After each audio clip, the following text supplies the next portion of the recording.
Here is the Constitution of the Federal Republic of Nigeria, which is multi-religious, so it's on one side. And on the other side, they are running Sharia law. Once that began to pass, and it became obvious that, well, actually we could restrict certain rights of people, especially when their daily lives seem to be things our religion does not accept. The notion of Boko Haram came simply to complete. Welcome to Contour, the podcast, the story we inherit and the struggles that shape us. Contour is about the questions we dare ask about faith, identity, society, and the human story. If you find this episode valuable, make sure you like and subscribe so that you are notified of our next episodes. We saw in 1999, when Nigeria returned to democracy again. In 2001, 12 northern states adopted Sharia law.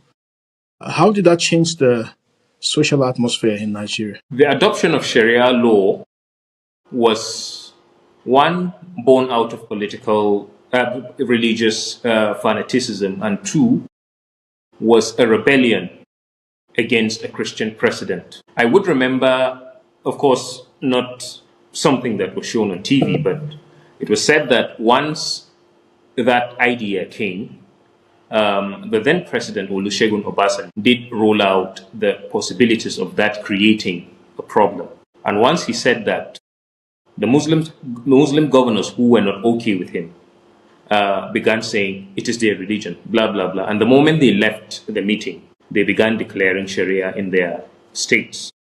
And that did not go without a lot of bloodshed, especially in a place like Kaduna State, a part of the North Central. So which Kaduna, I would restrict my example to Kaduna State because it was a controversial issue in the state because of the proportion of Christians to Muslims, the ratio of Christians to Muslims. So do we do it in this state? Do we not? Do we do it in this state? Do we not? So the Muslims began yearning for it. And so they'd come out and they'd do their rallies, they'd do their protests saying, we want Sharia, Sharia is our pride, Sharia is their fear, Sharia is our pride, Sharia is their fear, it won't affect you, it's just for us Muslims. So it did look like a token, it did look like a trophy, that they needed to clinch. And one day the Christians said, well, perhaps we should also come out and say we don't want it because of the nature of the state. The very day the Christians stepped out, a lot of them didn't return home alive. It was bloodshed.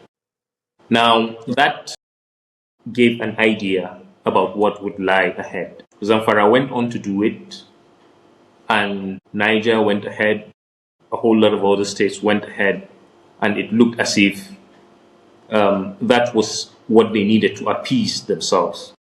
I saw it, one, of course, as fanaticism, but another way I saw it as a rebellion of a certain group of people that were not comfortable with a Christian as the president.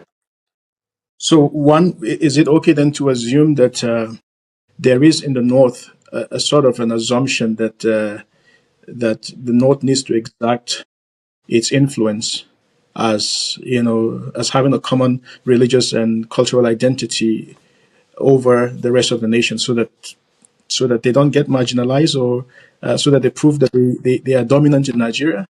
As a matter of fact, your question, I would have started answering your question with something that happened during the military junta under Ibrahim Badamasi Babangida, where a certain group of people, one of whom was Sheikh Mahmoud Gumi, smuggled the country into OIC, the Organization of Islamic Countries, thereabout.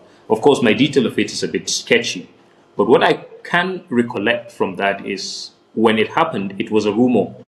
Is it true that Nigeria is here? Is it true that Nigeria has been registered and all of that?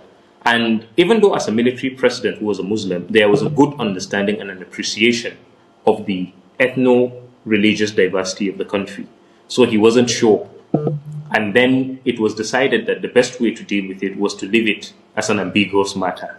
Because if we said, no, we are not a member of OIC, the Muslims already getting excited that the Federal Republic of Nigeria is a member of Islamic countries, it will become a problem. And if we said, yes, we are registered, the Christians will revolt. So it was left, and people weren't really clear about it.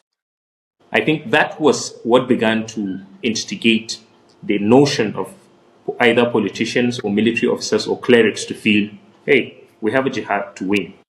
So when Sharia came, it looked like once you look at the country and you drive in and they say Sharia state, Sharia state, Sharia state, practicing the laws of Islam and all of that, it looked like, wow, it was something. So it's the North's way of trying to prove a certain dominance and perhaps I'd say some maybe the delusion of grandeur. You know, the feeling that if a so-called multi-religious state, we practice our own kind of law, in the country. So it was more or less, I think it was Islamist in nature. It's Islamist in the sense of the use of political power to achieve religious dominance.